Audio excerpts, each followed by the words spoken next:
The night the sirens started, I was already late picking up my brother. That's the detail I keep returning to. Not the screaming, not the traffic accidents stacking up at every intersection downtown. Not the way the emergency broadcast skipped and stuttered like a scratched record before cutting to dead air. The thing that lives in my chest is the clock on my dashboard reading 9:47 p.m., and the knowledge that I told Marcus I'd be there at 9. He'd called me around 8:15. I was at Danielle's apartment, 3 beers deep into a weeknight I had no business wasting. And when his name lit up my phone, I almost didn't answer. Marcus called me too often. That was the family consensus, that my younger brother leaned on me too heavily. That at 23, he should have had his own infrastructure for handling the low-grade crises that made up his life. A flat tire, a shift he couldn't cover, a landlord who wouldn't fix the water heater. He called me for all of it, and I answered for all of it.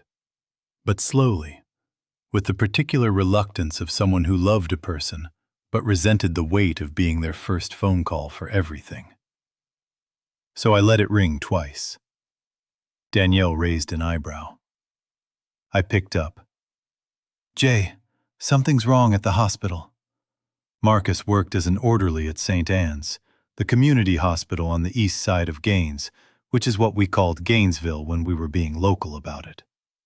A mid-sized city in north-central Florida, big enough for a university and a highway interchange, small enough that you knew which Publix had the better deli counter.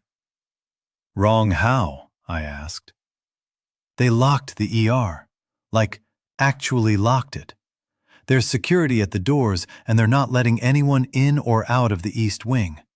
And Jay, there are sounds coming from in there that aren't right." I told him to leave. He said he couldn't. His car was in the shop, which was the reason I was supposed to pick him up at 9. The bus didn't run that late. I said I'd come get him. That was 8:20. I should have left immediately. Instead, I finished my beer, talked to Danielle for another 10 minutes about nothing I can remember, and pulled out of her parking lot at 8:50. The drive to St. Anne's was 22 minutes in normal traffic.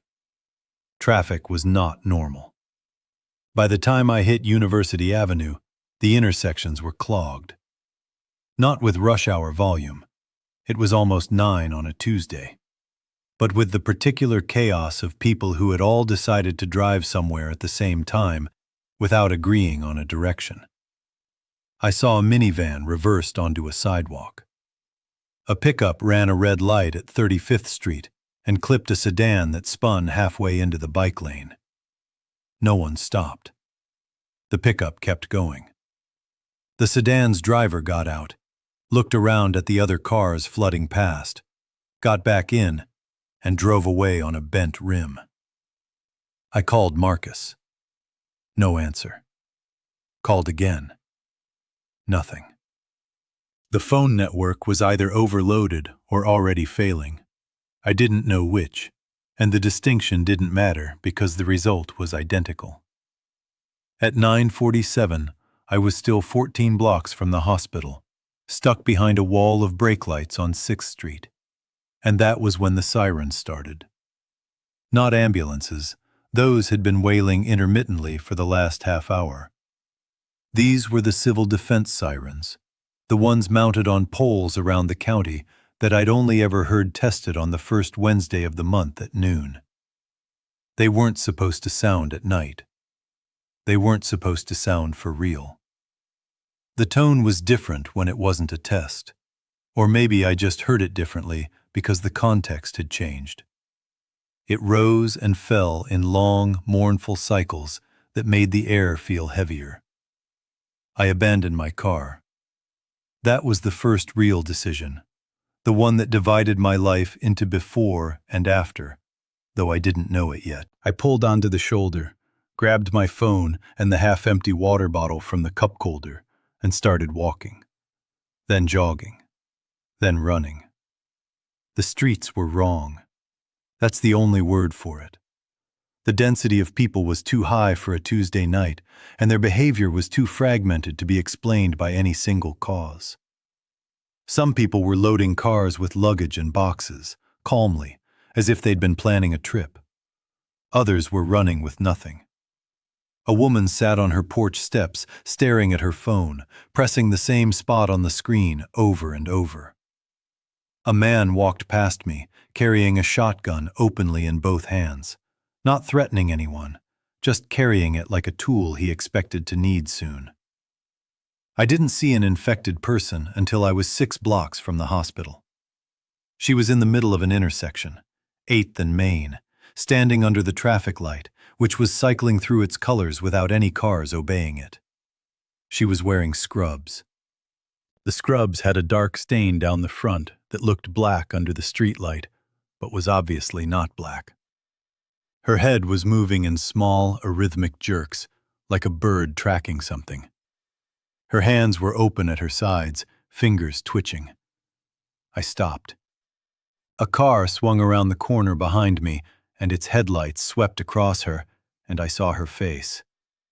Her mouth was open, but not in a scream. It was slack, mechanical, the jaw working in slow circles like she was chewing something that wasn't there. Her eyes caught the headlights, and they were wrong in a way I couldn't articulate. Not glowing, not blank, just aimed differently. Like the thing that was using them was calibrating. She turned toward the headlights, then toward me. I ran. 4 blocks later, I turned down a residential street I half recognized, a stretch of older homes between the commercial strip and the hospital district. I was winded and my side ached, and the rational part of my brain was trying to explain what I'd seen as drugs or a seizure or some kind of mass hysteria. But my body was already operating on a different assessment. My body had decided, somewhere around the 2nd block, that the woman in the intersection was not sick. She was something else. Marcus. I had to get to Marcus. I cut through a yard, a big corner lot with a chain-link fence I vaulted badly, scraping my palm on the top rail, and came out onto a side street I didn't know. The houses here were older, smaller, set farther back from the road. Most were dark. One had a porch light on, and I could see shadows moving behind the curtains, but no one came out. Then I heard Marcus. Not his voice. His ringtone. The stupid custom one he'd set on my phone years ago, a clip from a song I'd liked in high school. My phone was buzzing in my pocket. I grabbed it, and the call connected for maybe 2 seconds before the network collapsed entirely. In those 2 seconds, I heard him say one word. Jay. Then static. Then nothing. I tried to call back 9 times. Each attempt failed before it rang. I kept moving toward the hospital, but at the next intersection I could see the glow. St. Anne's was lit up, every window blazing, the parking lot flooded with emergency vehicle lights, red and blue strobing against the building's white facade. And in front of it, a crowd. Not an orderly crowd, a mass of people pushing against a line of barricades that looked like they'd been set up hastily and were already failing. I could hear shouting, a bullhorn, someone screaming in a register that went beyond fear into something animal. I couldn't get through that. Even if I reached the perimeter, I'd be one more body in a crush of people trying to get to their own version of Marcus. I stood at the corner of a darkened insurance office and stared at the chaos 4 blocks ahead, and understood, with a clarity that felt like a physical weight settling onto my shoulders, that I could not reach my brother. That was when the sounds behind me changed. The residential street I'd come through had been quiet. Now it wasn't. I heard glass breaking, not one window, but several, in a staggered sequence that moved from east to west like something was progressing through the houses. Then a sound I'd never heard before and have never been able to describe accurately since. A vocalization that was human in origin, but stripped of everything that made human sounds human. No words, No emotion, just a raw, wet, mechanical exhalation that rose and fell without pattern. I turned around. In the middle of the street, maybe 60 yards from me, two figures were moving. They moved the way the woman in the intersection had, with that jerky, recalibrating gait, heads twitching, hands loose. Behind them, farther back, more shapes were emerging from the shadows between houses. I went sideways. Not toward the hospital, not back the way I'd come, but perpendicular. Down a narrow driveway between two houses, through a backyard, over a low wooden fence, into another yard. I was moving on instinct now, picking directions based on noise avoidance, heading away from the wet sounds behind me and the crowd roar ahead. 3 yards later, I tripped over a bulkhead door. It was set into the ground at a shallow angle against the back foundation of a pale yellow house. A ranch style, maybe 1960s construction, with a screened porch and a detached garage. The bulkhead doors were steel, painted to match the house, but older, the paint cracked and flaking. They were the kind of storm shelter entrance common in the South. Angled cellar doors leading down to a below-grade space, originally designed for tornado protection. They were padlocked. A heavy brass padlock, green with oxidation, threaded through a hasp that was bolted to the right-hand door. I pulled on it uselessly. Behind me, maybe 2 houses away, I heard the fence I'd just climbed rattle, and then something heavy hit the ground on the other side. I looked around the yard. Against the back of the garage, a collection of garden tools hung on a wall-mounted rack. I grabbed a heavy iron pry bar, the kind used for pulling nails from deck boards, and went back to the bulkhead. The hasp was strong, but the bolts holding it to the door were sunk into steel that had spent decades in Florida humidity. I got the flat end of the pry bar under the hasp plate and levered. The first bolt bent. The second pulled free with a shriek of oxidized metal that sounded, in that silence between sirens, like an announcement. I wrenched the hasp off, threw open the right-hand door, and looked down into blackness.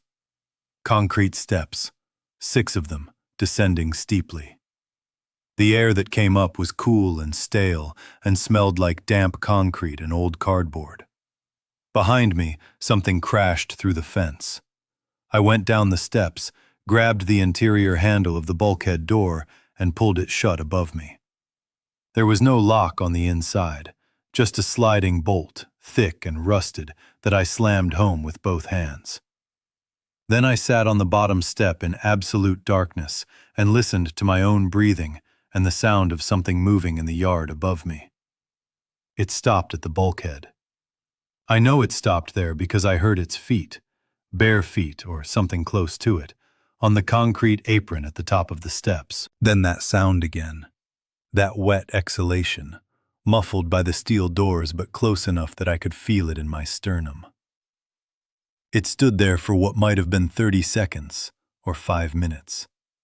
I pressed my hands flat against the cold concrete walls on either side of the steps and held my breath until my vision pulsed. Then it moved away. I heard it cross the yard, hit the fence, and keep going.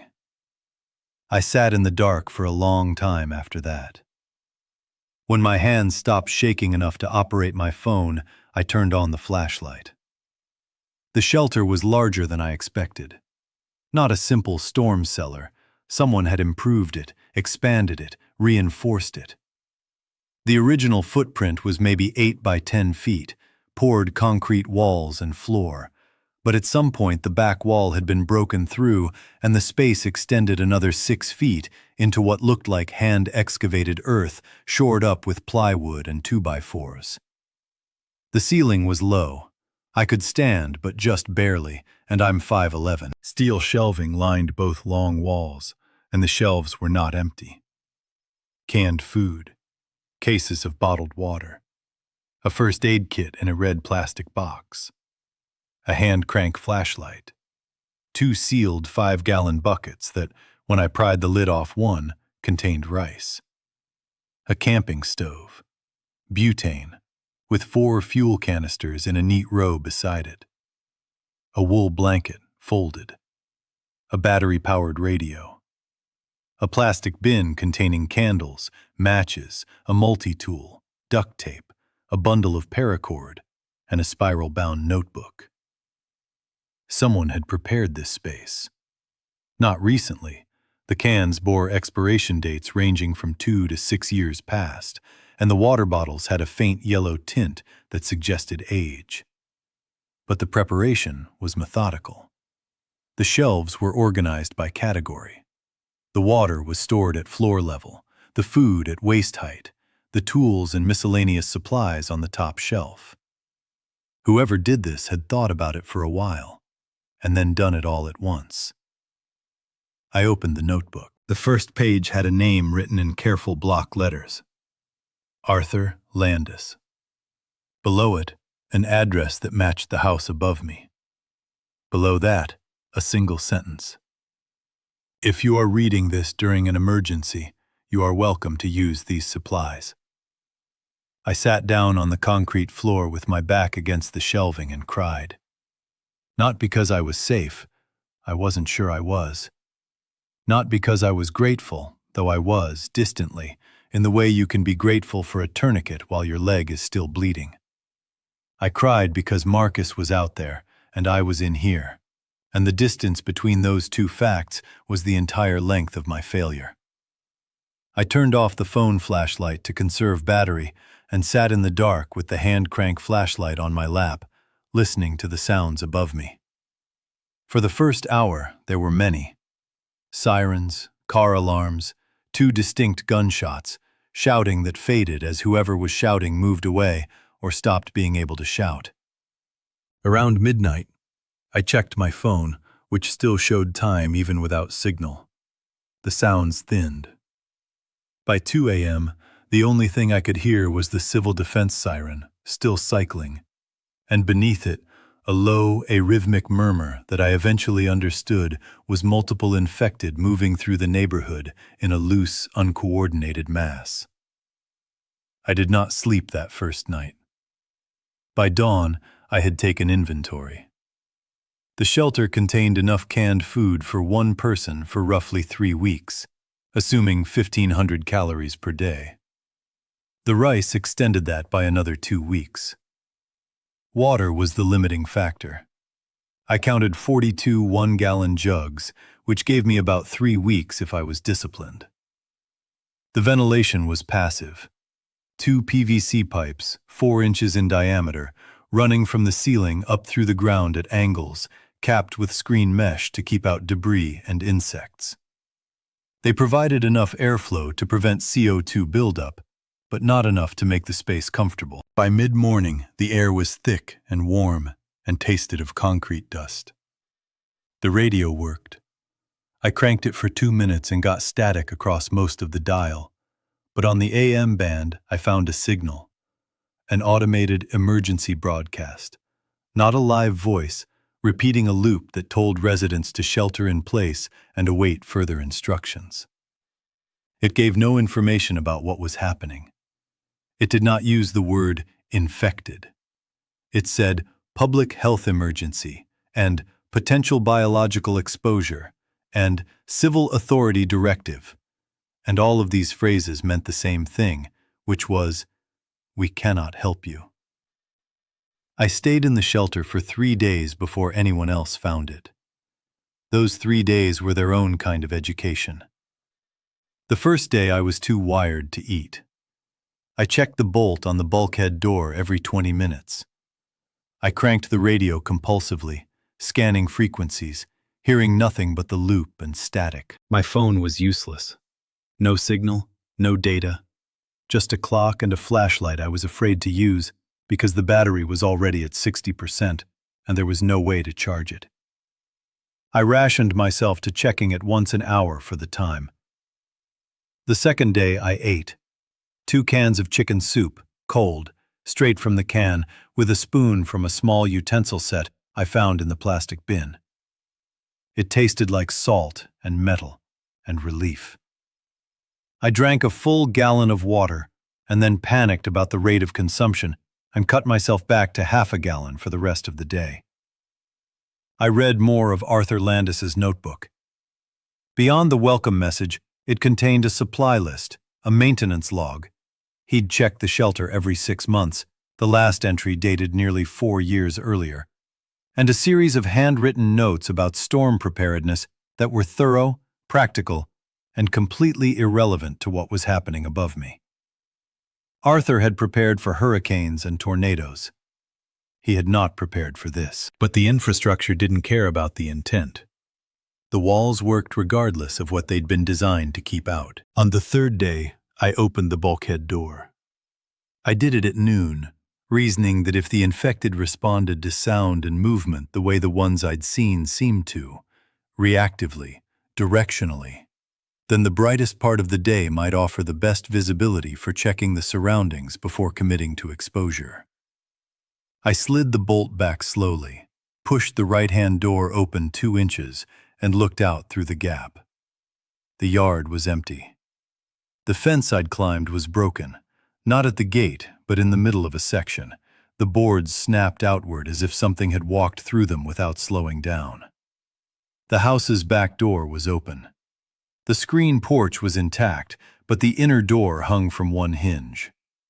I listened for 30 seconds and heard nothing except birds. The birds were the most disorienting thing.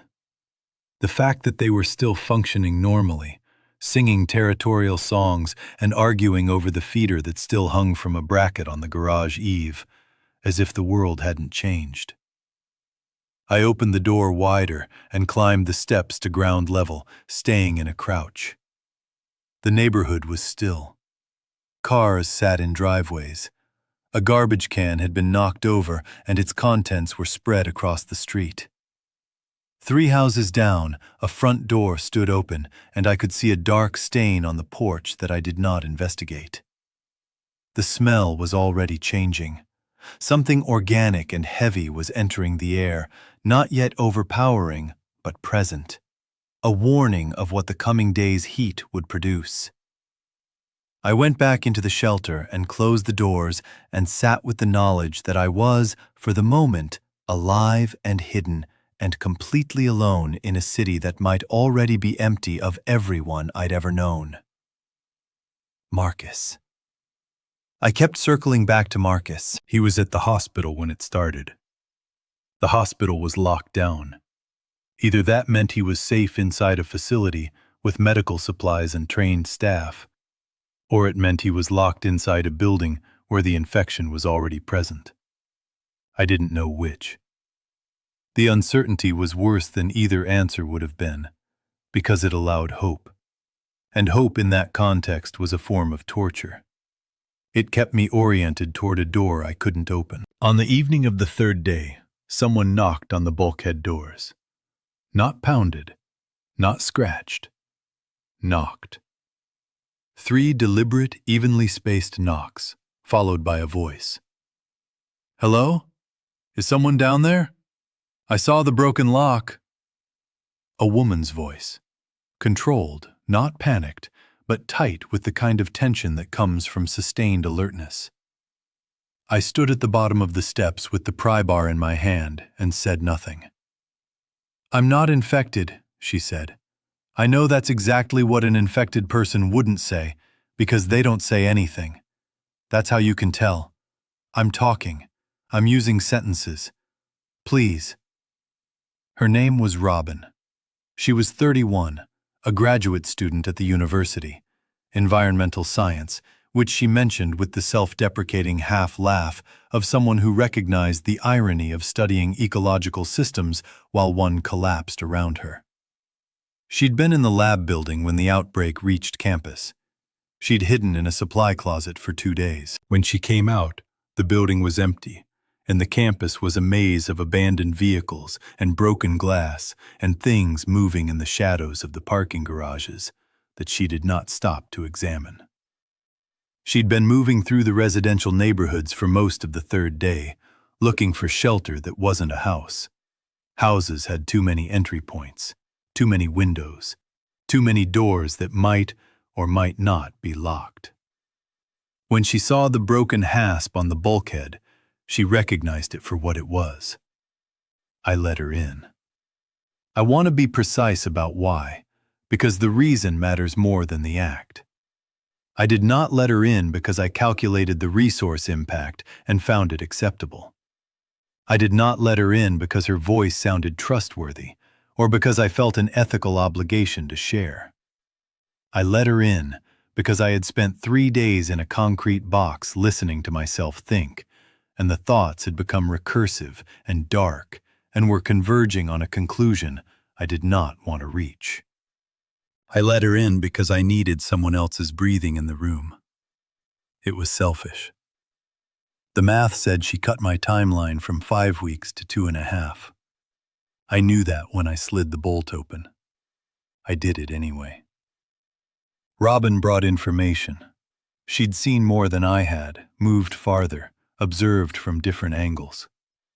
The university campus was overrun, not with a horde, but with scattered infected who seemed to drift through open spaces in loose, directionless patterns unless attracted by sound or movement. The commercial district along 13th Street was burning. She'd seen the smoke column from the roof of the lab building. The highways were impassable, not barricaded, just choked with vehicles that had stopped and never restarted. She'd heard occasional gunfire from the direction of the National Guard Armory on the west side, which suggested organized resistance, but she hadn't been able to get close enough to confirm. "The hospital?" I asked. She looked at me carefully. "Which one?" "St. Anne's, east side." "I didn't go that direction. I came from the north." I told her about Marcus. She listened without offering false comfort, which I appreciated more than I could express. When I finished, she said, "If the hospital locked down early, before the infection got inside, he might still be in there. But we can't know that from here." "I know. What are you going to do about it?" That was the question. Not whether Marcus was alive. I couldn't answer that. But what was I going to do about the not knowing? Stay underground and let the uncertainty calcify into assumption? Or go out and convert it into fact, one way or the other, at the risk of dying in the process? "I don't know yet," I said. We established routines. In a space that small, with 2 people, routine isn't a luxury. It's a structural necessity to prevent the constant proximity from becoming intolerable. Robin took the back section of the shelter, where the expansion created a slightly wider floor area. I stayed near the steps. We divided meals, 2 cans per day, split evenly, plus a cup of rice cooked on the butane stove every other day, which we ate from the pot because there was only 1 bowl. We alternated radio scanning shifts, 2 hours on, 2 hours off, cranking the handle and moving through the dial with the volume low. On the 5th day, the automated broadcast changed. The loop added a new segment, a list of designated evacuation points, 3 of them, none within walking distance. Then it added a sentence I memorized because it hit like a door closing. "Residents unable to reach designated evacuation points should remain sheltered and conserve resources. Rescue operations will resume when conditions permit." "When conditions permit," Robin repeated. "That means they stopped," I said. "That means they stopped." We didn't discuss it further.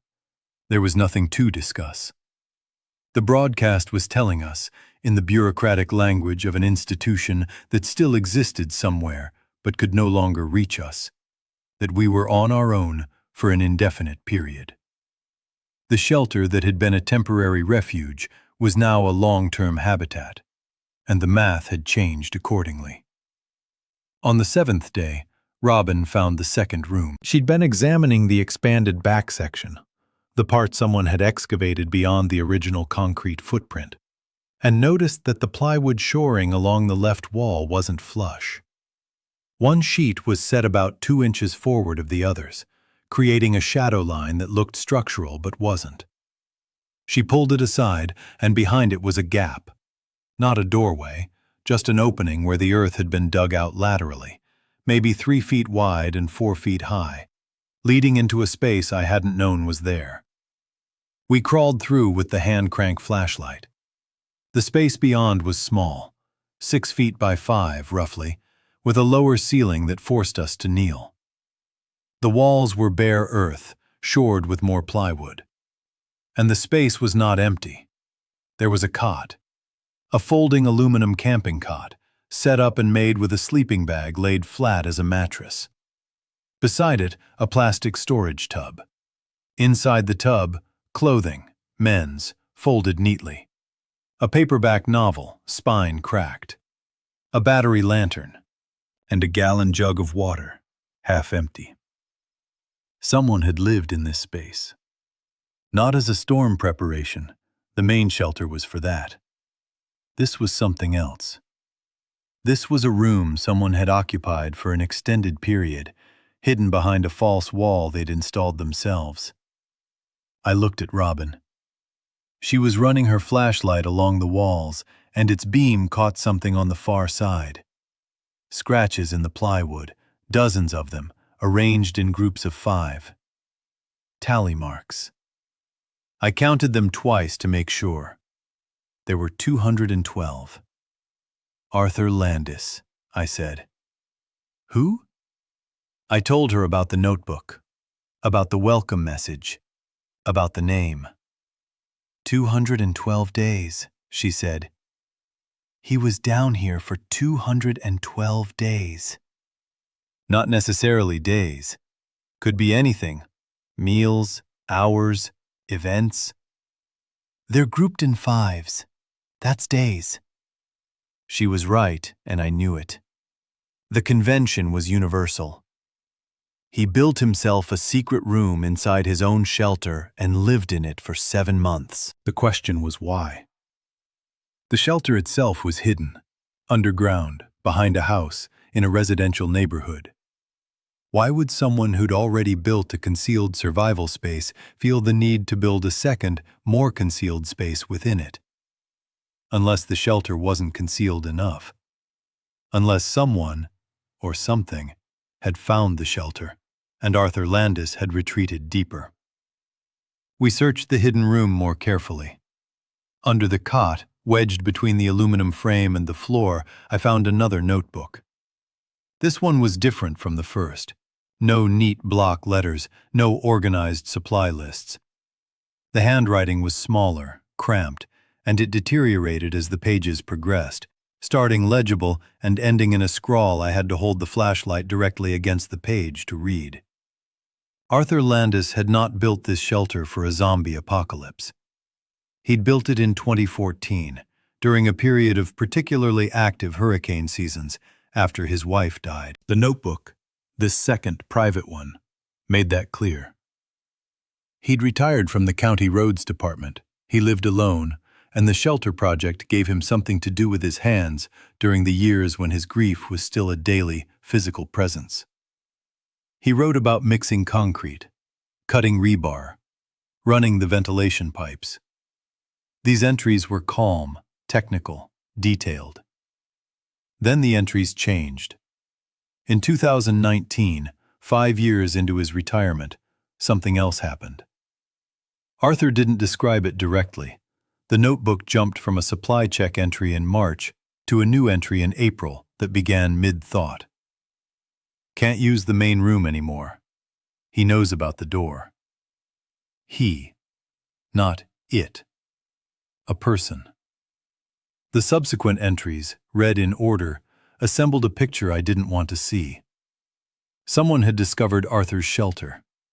A person, a man, based on the pronouns, who had initially seemed harmless, maybe a neighbor or a transient, who had learned about the shelter and began visiting. Then visiting more often.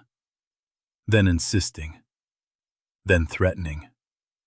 Arthur, living alone, elderly, without family nearby, had responded not by confronting the intruder or calling the police, but by retreating further. literally digging a hidden room within his own shelter and concealing its entrance behind a false wall. The tally marks weren't days spent living in the hidden room. They were days spent hiding in it. Days when the person Arthur feared was above, in the shelter or the house, and Arthur waited in the dark behind his plywood wall until the footsteps went away. The last entry in the notebook was dated November 2019. He came back today with someone else. I can't do this anymore. Going to my sister in Tallahassee. Arthur Landis had abandoned his own shelter, the one he'd built with his hands over years of grief-displaced labor, because the thing that threatened him was not a storm. It was a person who had decided that what Arthur had built belonged to them. I sat in that hidden room and held the notebook and felt the full recursive weight of what I was doing. I was the intruder. I had broken the lock, entered the space, used the supplies, and made myself at home in a shelter that another man had been driven from by exactly the kind of person I was. Someone who found a door and decided to go through it. "That's not the same thing," Robin said when I told her what I was thinking. "You broke in during a catastrophe.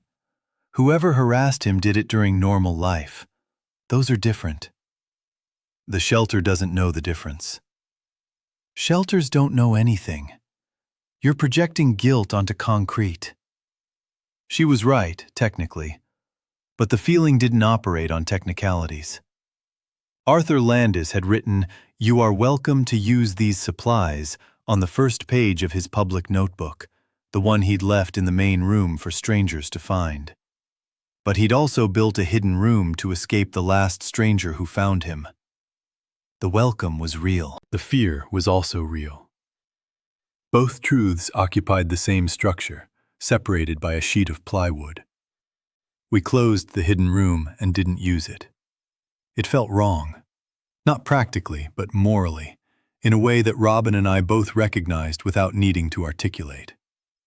We continued sleeping in the main room, side by side on the concrete floor, with the wool blanket and a space between us that functioned as a courtesy neither of us named. On the 9th day, we heard the group. Not infected. People. Multiple voices, talking at normal volume, moving through the neighborhood. I was at the top of the steps with the bulkhead cracked open an inch, doing my midday survey, and I saw them. 5 people moving in a loose cluster down the middle of the street. 2 men, 2 women, and a teenager. They were armed. One of the men carried a rifle, the other a baseball bat. One of the women had a machete. They were dirty and tired, and they were heading east, toward the hospital. I closed the bulkhead and went back down and told Robin. "Did they see you?" "No." "Did you think about calling out to them?" "Yes." "Why didn't you?" "Because they were going towards St. Anne's, and if I called out, I'd have to explain why I wasn't going there myself, and the answer, because I was afraid, because the shelter was safe, because I'd chosen concrete walls over my own brother, was an answer I couldn't say out loud to strangers and survive the hearing of it. "I don't know," I said. Robin looked at me for a long time. She had a way of holding silence that wasn't passive. It was architectural, a deliberate space she constructed for you to fill if you chose to. I didn't fill it. "Jay," she said, "we have to talk about Marcus." "I know. Not about whether he's alive, about what you're going to do." "I know. Because this shelter has about 11 days of food left for 2 people. And when it runs out, we leave regardless. The question is whether we leave with a direction or without one." She was right. The shelter was not a home, and it was not a solution. It was a pause, a held breath between the catastrophe that had driven me underground and the decision that would drive me back out. Every day I stayed was a day I chose Arthur Landis's answer. Retreat deeper. Build another wall. Wait for the footsteps above to go away. But the footsteps above me weren't a bully or a thief. They were the world, and my brother was somewhere in it, and the walls I was hiding behind had already failed one man who'd built them with more skill and intention than I would ever have. On the 11th day, I made the decision. Or rather, the decision surfaced. It had been forming since the first night, assembling itself below my conscious deliberation, and what happened on the 11th day was simply that I stopped resisting it. "I'm going to St. Anne's," I told Robin. She nodded. She'd known before I did. "I'll go with you." "You don't have to." "I know, but I don't have anywhere else to go, and I don't want to stay here alone. This place—" She looked around the shelter, at the shelves and the concrete and the hidden wall she knew was there. "This place is someone else's answer. I need to find my own." We spent 2 days preparing. We packed food, 6 cans each, plus bags of rice sealed in Ziplocs. We filled every portable container we could find with water. We studied the hand-crank radio for any update on conditions between our location and the hospital. There were none. The broadcast had stopped changing. We made a route plan based on Robin's knowledge of the campus area and my knowledge of the east side, choosing residential streets over commercial ones, preferring fenced yards and narrow passages over open roads. On the morning of the 13th day, we opened the bulkhead doors for the last time. I left Arthur Landis's notebook on the shelf where I'd found it. Beside it, I placed the second notebook, the private one, the one from the hidden room. I put them side by side so that anyone who found the shelter next would find both. The welcome and the warning. The full truth of what this place was. Then I wrote my own note on the last blank page of the first notebook. I wrote, "My name is Jay Kendrick. I used this shelter for 13 days in October. I am grateful. I'm sorry about the lock. I'm going to St. Anne's to find my brother." The route was 2.5 miles. It took us 7 hours. I won't describe every passage in detail, because the memory compresses. It stacks the moments of acute danger into a dense, vivid sequence, and flattens the longer stretches of cautious, silent movement into a blur of fences and hedges, and the particular ache in your thighs from staying in a permanent crouch. But certain moments remain discreet. The first infected we encountered up close was in a backyard on 10th Street. A man, shirtless, sitting motionless against a tree with his head down. We didn't see him until we were 15 feet away. He didn't react to our presence. We backed out slowly, step by step, holding our breath, and he never raised his head. Robin said later that she thought he was in some kind of dormant state. Energy conservation, maybe, the body shutting down non-essential function between stimuli. We didn't test the theory. The second encounter was worse, crossing a 4-lane road.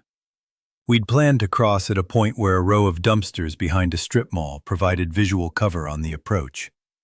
We were spotted by 3 infected, who were moving in a loose file along the road's shoulder, heading in the same direction we needed to go.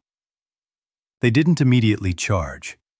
They oriented toward us, that twitching, recalibrating head movement, and then began to walk in our direction with a gait that wasn't running, but was faster than it looked. We sprinted across the road, through a parking lot, over a wall, and dropped into a drainage ditch that ran behind a row of medical offices. We lay in 6 inches of stagnant water and listened to them pass above us on the sidewalk, their bare feet slapping the concrete in an irregular rhythm that sounded like a terrible, distorted heartbeat. They passed. We kept moving. St. Anne's appeared gradually. First the top of its tallest wing visible above the tree line, then the parking structure, then the full facade as we emerged from a residential street into the hospital's eastern perimeter. The parking lot was a graveyard of vehicles, many with doors open, some with shattered windows. The emergency entrance was barricaded, not with institutional barriers but with furniture, gurneys, filing cabinets, anything heavy enough to stack. Someone had sealed it from the inside. We circled to the north side. A service entrance, the kind used for deliveries and maintenance, had been secured with a chain and padlock, but the chain had been cut and the door stood open 3 inches. The gap was dark. Marcus worked in the east wing, I said. Orderly, 2nd floor. Then we go in, go up, and stay quiet. The hospital was a ruin. Not structurally. The building was intact, the walls and floors and ceilings all holding. But operationally, every system had failed. The lights were off. The elevators were dead. The hallway floors were covered in debris, papers, medical supplies, personal belongings, the scattered evidence of a population that had moved through these corridors in a state of escalating panic and left behind everything that slowed them down. And there was blood. Not everywhere, but in specific locations, concentrated at doorways, at intersections, at the points where the corridor architecture created choke points. Someone with medical training could have read those stains as a narrative. The infection had moved through the building along its circulation paths, the hallways functioning as arteries carrying the threat from ward to ward, and the staff and patients had been caught at the points where those arteries narrowed. We found people on the 3rd floor, not infected, survivors, 11 of them, barricaded in the pediatric ward, behind a double door they'd reinforced with IV poles threaded through the handles and braced with stacked mattresses. When I knocked, 3 evenly spaced knocks, echoing Robin's pattern from 10 days earlier, a voice on the other side said, "Who's there?" "Jay Kendrick. I'm looking for my brother, Marcus Kendrick. He works here." Silence. Then the sound of mattresses being dragged aside, poles being withdrawn, and the door opened. The woman who opened it was a nurse, still in scrubs, though they were stained and she'd torn the sleeves off. Behind her, the pediatric ward had been converted into a survival space. Beds pushed against windows as barriers, a collection of food and water gathered from the hospital's cafeteria and vending machines, a makeshift latrine in a bathroom with the ventilation duct propped open. "Marcus," I said. "Is he here?" She looked at me with the expression of someone who'd had to deliver this kind of news before and had not gotten better at it. "He's here." He was on a bed in the corner. His left arm was bandaged from wrist to elbow, and his face was pale in a way that had nothing to do with the dim light.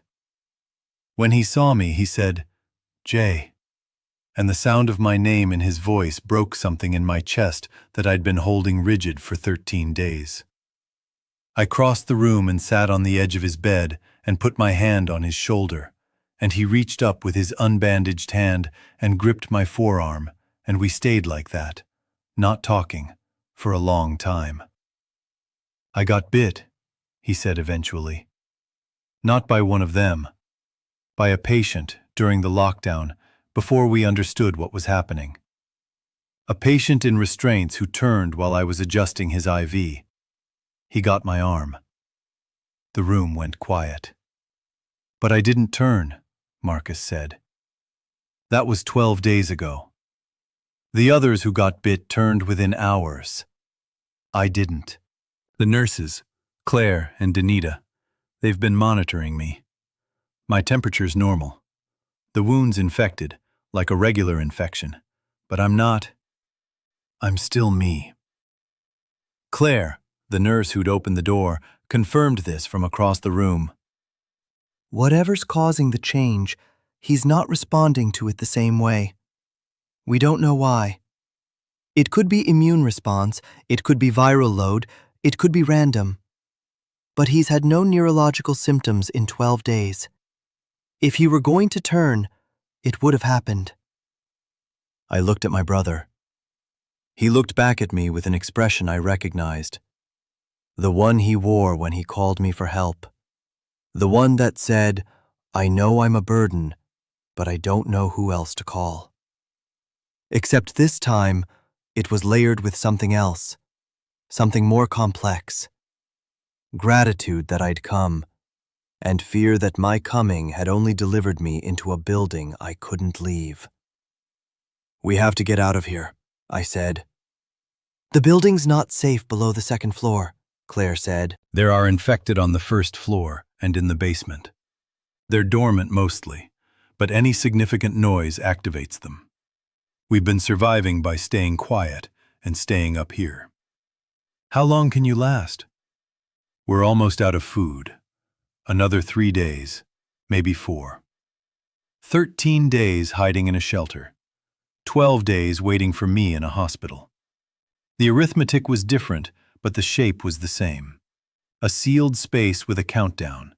And at the end of the countdown, the walls that protected you became the thing that killed you. "The east side of the building," Robin said. She'd been standing near the window, looking out at the parking lot below. "There's a fire escape. Metal, external. It goes from the 3rd floor to the ground on the other side of the building from the main entrances. If the infected are concentrated on the 1st floor near the ER and the service corridors, the east fire escape might be clear." Claire shook her head. "We considered it. The drop ladder at the bottom is rusted. It might not extend. And the noise of 11 people going down a metal staircase." "Not 11 people," I said. "Small groups, staggered. One group descends, clears the base, signals the next." It was not a good plan. It was the only plan that didn't involve waiting 3 more days for the food to run out, and then attempting the same thing while weaker. I'd learned that in the shelter.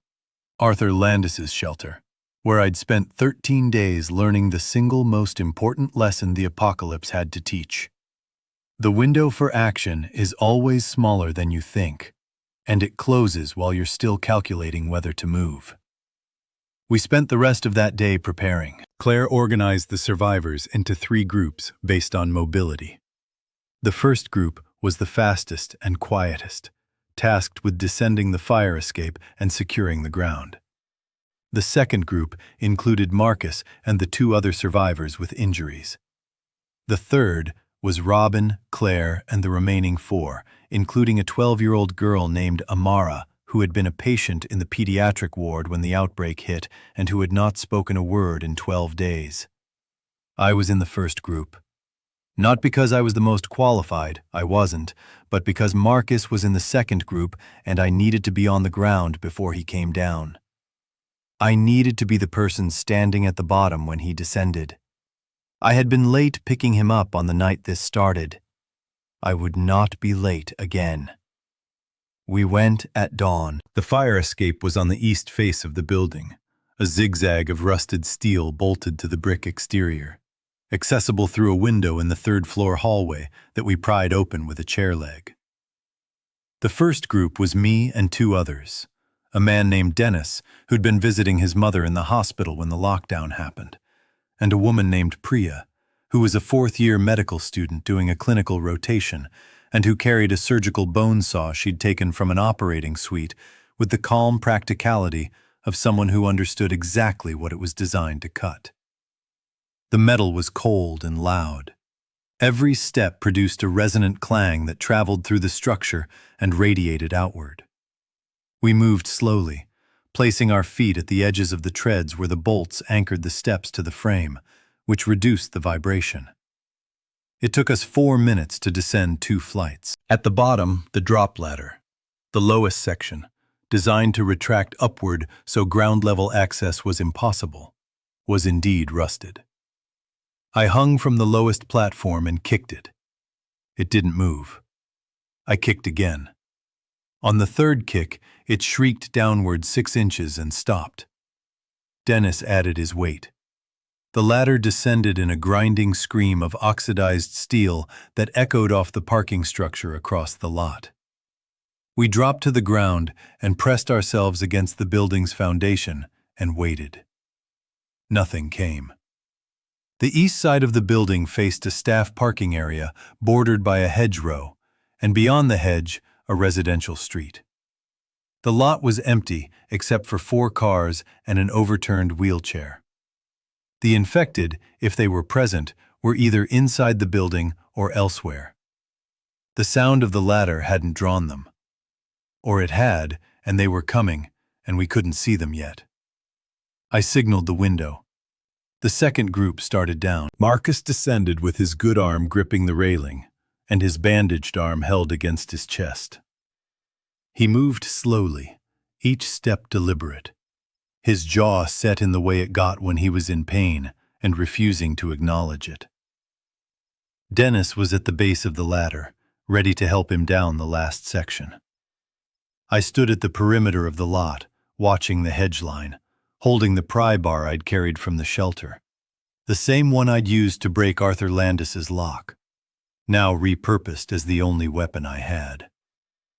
The third group was halfway down when the sound came from inside the building. A crash, something heavy falling or being thrown, resonating through the stairwell and out through the open window above. Then that sound, the vocalization, the wet mechanical exhalation, multiplied. Not one voice, many. Rising from the lower floors and filling the stairwell with a chorus that was the most terrifying thing I have ever heard, because it was almost musical. A drone, a convergence of individual sounds that merged into something collective and harmonic and completely empty of intention. "Move," Claire said from the fire escape, and the third group abandoned caution and came down fast, feet hammering the metal treads, the entire structure ringing like a struck bell. Amara, the silent 12-year-old, was carried by Robin. Piggyback. The girl's arms locked around Robin's neck, her face buried in Robin's shoulder. They hit the ground and we ran. Not in formation, not in groups. 11 people sprinting across a parking lot, through a gap in the hedge, across a residential street, into a yard, over a fence, through another yard. Marcus ran beside me, and I stayed at his pace, which was slower than mine, and I did not leave him behind. I did not leave him behind. We stopped 6 blocks east, in the backyard of a house with a tall privacy fence and a locked gate. Dennis boosted Priya over the fence, and she unlocked it from the inside. We filed in and sat in the grass and panted and counted ourselves. 11. All 11. Claire checked Marcus's arm. The bandage had shifted during the run, and the wound beneath it was red and swollen, but not streaked, not systemic. She redressed it with supplies from a medical kit she'd carried out of the hospital in a pillowcase. "Where do we go?" Dennis asked. "The evacuation points from the broadcast," Robin said. "The closest one was the county fairgrounds. That's, 8 miles? 9, Priya said. South-southwest. 9 miles through a city we can't drive through, with injured people and no weapons besides a pry bar and a bone saw." "And a rifle," said a man from the third group. I hadn't noticed him before. He'd been quiet in the hospital, one of the background survivors. He was holding a hunting rifle that he'd apparently kept hidden under his bed in the pediatric ward. 12 rounds. 12 rounds for 9 miles, Robin said. Better than 0 rounds for 9 miles. We started that afternoon. Not because we were ready, but because we were exposed. A backyard with a privacy fence was concealment, not shelter. And the sound we'd made leaving the hospital had announced our presence to anything within earshot. The fire escape was still extended, the window still open. And if infected followed the route we'd taken, they'd find us in an hour. I will compress the journey because it deserves its own telling, and this story is about the shelter, about what I found underground and what it taught me about the architecture of fear and the mathematics of hiding. But the essential facts are these. We traveled for 3 days. We moved in daylight and hid at night. In garages, in a church basement, in the bed of a box truck parked behind a distribution warehouse. We lost no one, though we came close twice. The first time, Dennis stepped on a piece of broken glass crossing a shopping center parking lot, and the sound drew 4 infected out of the building's shattered front entrance. Priya handled that with the bone saw and a composure that I still think about when I need to remind myself what competence looks like when it stops being theoretical. The second time, we turned a corner and found ourselves facing a mass of infected, 30, maybe 40, standing motionless in the road like a congregation waiting for a service to begin. We backed away so slowly that the retreat took 20 minutes and covered 40 feet, and none of them turned. We reached the fairgrounds on the third evening. It was real. The evacuation point was operational. National Guard, FEMA, civilian volunteers, a perimeter of jersey barriers and concertina wire, a triage tent, a water station, a row of canvas shelters.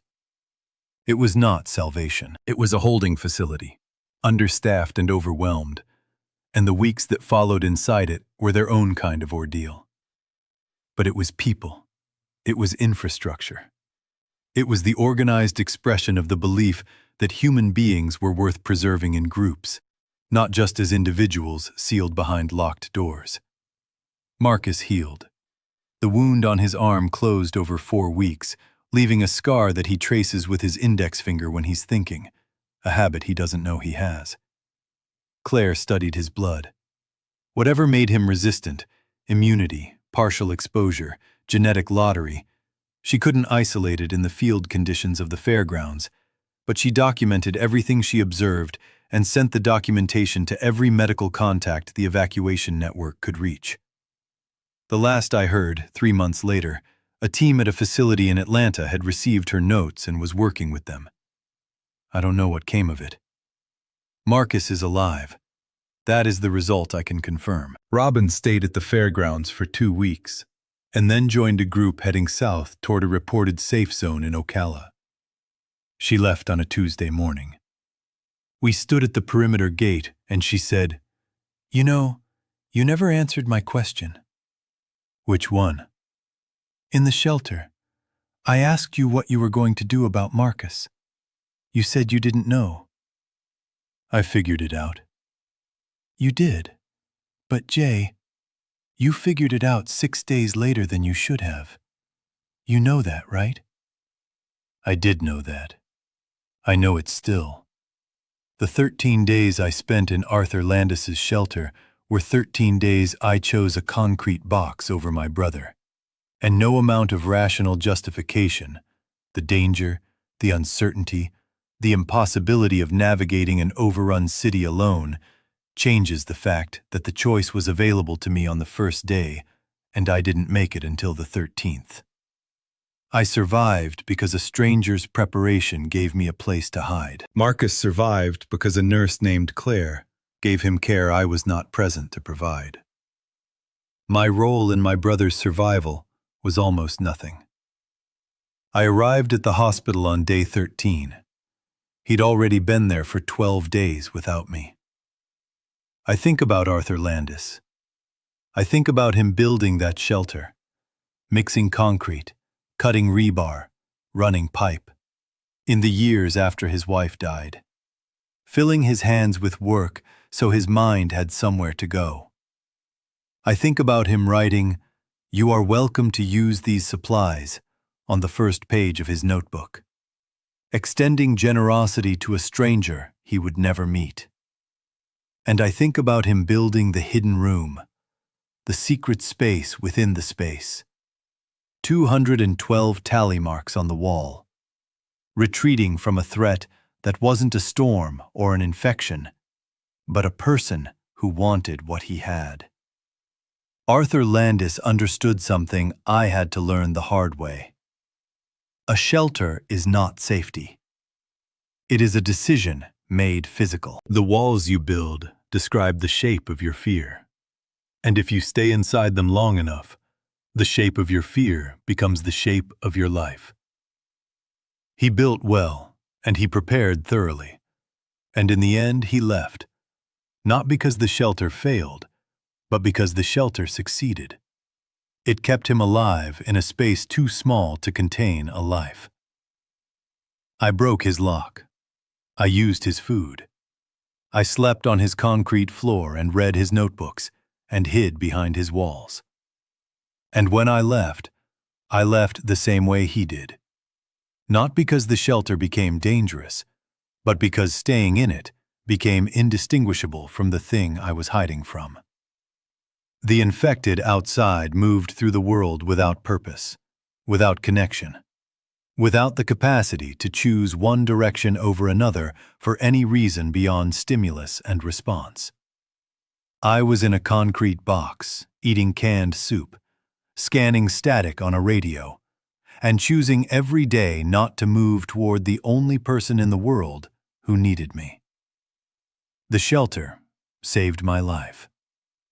I'm not ungrateful, but it also showed me what I was willing to become when the cost of action was high enough. Someone who hides, someone who calculates, someone who lets the arithmetic of survival override the single, simple, non-negotiable fact that my brother was 12 blocks away and I had legs and a heartbeat and no barrier between us except my own fear. Marcus doesn't blame me. He says he knew I'd come. He says 13 days in a city full of infected, with no communication, no transportation, and no weapons is not a failure. He says I came, and that's what matters. He's wrong. The coming was the minimum. The delay was the truth. I carry that now. Not as guilt. Guilt is self-indulgent, a way of centering your own feelings in someone else's crisis. I carry it as information, data about my own architecture. I know now what I'm built for.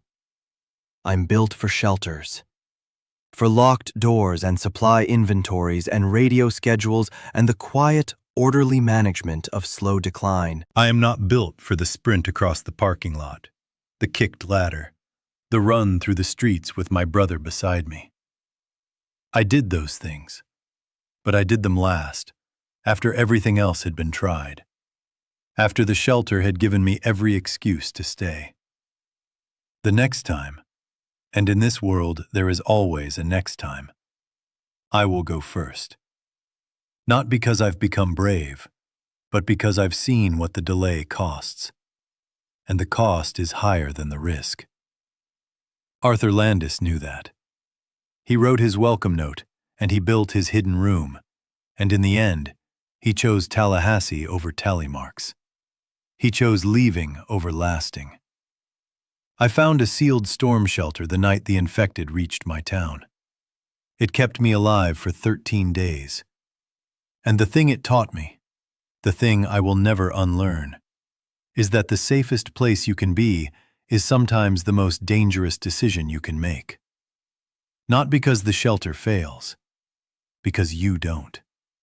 You just stop being the person who leaves it. And then one day, if you're lucky, someone says your name from a hospital bed, with one arm bandaged and the other one reaching for you.